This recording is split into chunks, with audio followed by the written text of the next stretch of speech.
Hello, loves. Janine Brown of JTB Love Ministry, and welcome back to my channel. Now, if this is the first time to my channel, please feel free to share, like, subscribe, and don't forget to hit that notification bell so that you will be notified of all future teachings. Thank you for helping me spread the truth of God's Word to a lost and dying world. Now, let's talk about it. The generational sin of blacks voting Democrat. A generational sin is a curse passed down from one generation to another within a family or race, and such is the case with my people. This election is more about leaving an inheritance for your children's children, but unfortunately, the majority of blacks cannot see it, don't want to see it, and are just too duped, brainwashed, and controlled by the Democratic Party's white liberals, black poverty pimps, and apostate pastors to believe it. We never talk about or condemn the black on black crime that happens daily in black neighborhoods. Do you remember in 2016 when the cousin of Dwayne Wade was killed in a shooting on the South Side? Her name was Nakia Aldridge. She was a mother of four, and she was pushing her child in a stroller near an elementary school before tragically being shot. She was walking with a man who was confronted by two other men before they opened fire. Per Reverend Edward Jones Jr., the family spokesperson, Aldridge was on her way to register her children for school when she was shot in the head and arm before being pronounced dead at a Chicago area hospital.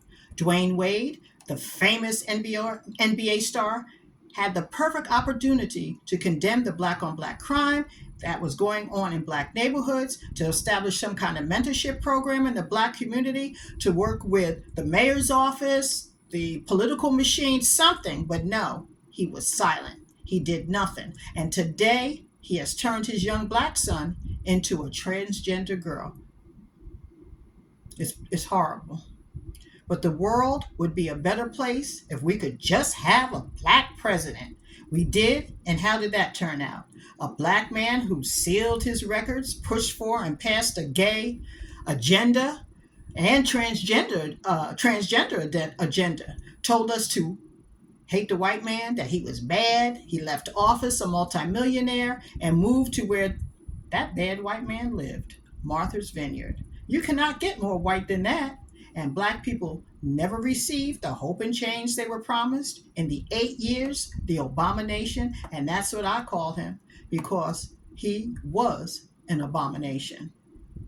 The 8 years he was in office, yet most black people look to him as a god, and especially seniors. Have you ever seen the Obamas with any black friends? They are always on yachts with the white, rich, and famous. And now we have Kamala. Black folks, especially seniors now, are wanting to see the first black female president before they die, when they ought to be focused on seeing Jesus and hearing, "Well done, my good and faithful servant.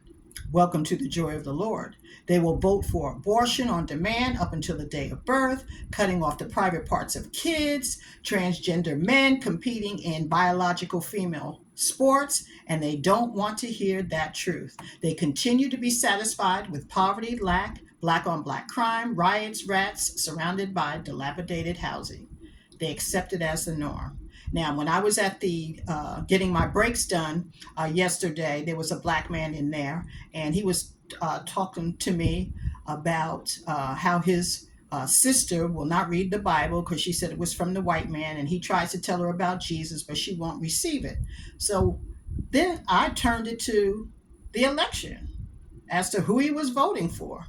And I told him it's the same thing with the election. People claim to be Christian, believe they're going to hear, "Well done, my good and faithful servant. Welcome to the joy of the Lord," while they vote for abortion on demand up until the day of birth, cutting off the private parts of kids, transgender men in sports, that for females, and all kinds of demonic stuff.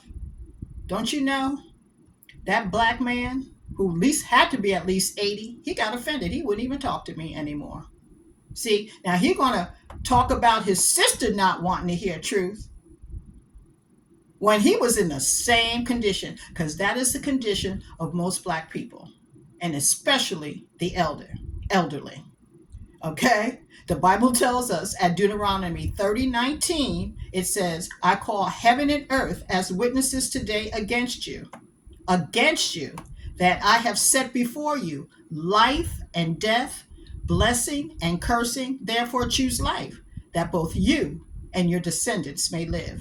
Continuing to vote for the demonic agenda of the Democrat Party is sin and will keep you living in a curse and not the blessings of God. So don't blame the white man, blame your demonic choices. Vote wisely.